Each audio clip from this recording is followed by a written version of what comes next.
Aguano Whirlwind. An old woman, the oldest of all her people, lived in the forest with her two grandchildren, a boy and a girl. One day when the grandmother was out digging roots, a Genonsqua, frost and great cold woman, came to the cabin, picked up the little girl, and after speaking kindly, telling her she was a nice little thing, swallowed her. Then she began to talk to the boy. Sitting down by him, she said, "Get onto my back and I will carry you to where your grandmother is digging roots." The boy did as Genonsqua told him to, but he was frightened, and he clung to her so tightly that he became fastened to her back and couldn't get off, though he tried hard. Genonsqua started off, but in a different direction from where the boy's grandmother was. When the boy told her she was going the wrong way, she said, "No, I am not. We will soon come to where she is at work." The woman went far into the forest, and the boy began to cry for his grandmother. He cried so hard and loud that Genonsqua told him to get off of her back. She didn't like to hear him cry, and she thought it was best to eat him at once. He couldn't get off, and she couldn't put her hands around to pull him off, nor turn her head to bite him. When the boy saw that she couldn't harm him if he stayed where he was, he clung all the tighter and stopped trying to get away. When the grandmother came home and found that the boy and girl were not in the cabin, she was frightened and began to search for them.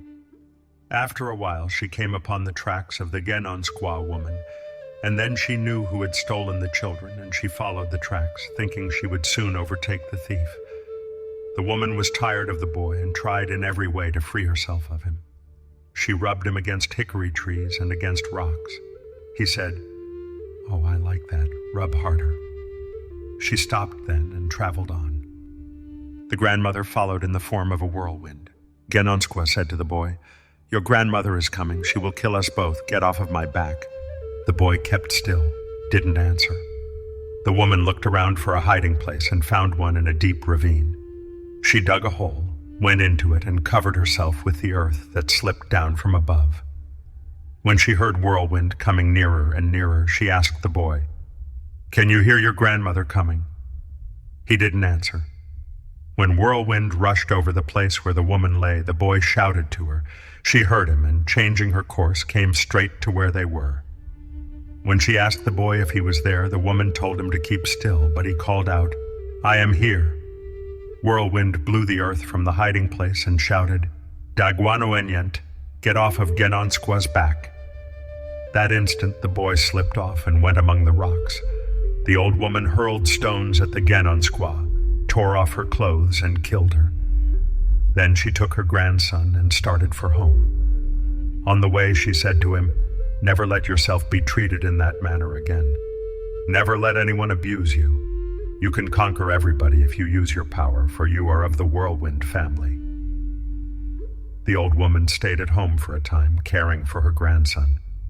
Meanwhile, some of the Genonsqua woman's people found her trail and followed it till they came to where her body was. They asked who had killed her, and her spirit answered, "Whirlwind killed me."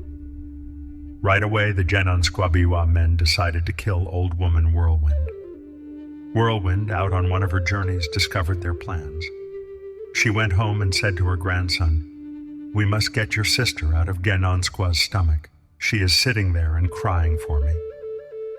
They set out, and when they reached the place where the body lay, the old grandmother built a fire and began to burn tobacco, saying, "This is what we like. This is what we like." She burned half a pouchful and pushed the smoke toward the body, repeating, "This is what we like." Then she called, "My grandchild, come out of Genonsqua's body." When the girl didn't come, the old woman said to her grandson, "We must have people come and help us. We have many relatives, uncles, aunts, and cousins, we will call them." Then she called each relative by name, and one after another they came. They built a fire at Genonsqua's head and burned tobacco. As they walked around the fire, each threw in tobacco, saying, "Nevonoes, Nevonoes, this is what we like." When the last one had thrown in tobacco, the girl, panting for breath, came out and asked, "How long have I been here?" She was very weak. They gave her tobacco smoke, and she inhaled it till she gained strength. Then all whirlwinds went home.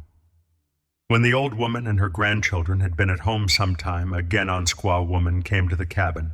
She talked pleasantly, found out there were only 3 persons there, and left thinking it would be a small task to kill them. After the woman had gone, Whirlwind said to her grandchildren, "We are in trouble now. A great number of those people will come against us. They have assembled somewhere nearby. When the struggle begins, I don't know that we will be able to come home again." She went out and called, "Dagwano enyent gawa, Dagwano enyent gawa." The girl asked, "Grandmother, what are you doing?" "I am calling our relatives," answered the old woman. The whirlwinds came, one by one. When all were there, the old woman said, "Each one of you must have a big round stone to strike with." They had just picked up the stones when the Genon squabuas began to come. There were thousands and thousands of them. The whirlwinds were frightened when they saw how strong the enemy was. The old woman said, "We must separate and fight singly. Keep the stones in your hands. Be firm and have faith that you will kill one man with each blow you strike."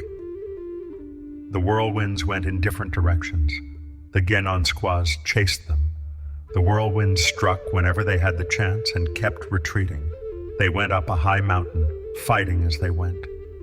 The old woman said, "When we all reach the top, we will go down a short distance on the other side. When the Genon squabiwas come to the top, we will strike them on the east and on the west. Some of us will get behind them and drive them over the mountain and into the deep ravine on the other side. They will die there, for a river runs through the ravine, and they cannot cross it." The Genonsquas came to the top of the mountain, and seeing nothing of the whirlwinds, thought they had escaped. They stood and listened. Soon they heard wind on each side of them. The sound grew louder, and right away the Dagwano-Enyents struck them on both sides, and, uniting in the rear, struck them from behind. So fierce was the attack and power of the whirlwinds that they tore out all the trees by their roots, swept the earth from the top of the mountain, and hurled trees and earth into the ravine and river below. The Genonsquas were piled up like rocks in the river and along the banks. The whirlwinds were dancing and rejoicing on the top of the mountain when the old woman said, "We have hurled our enemies into the ravine.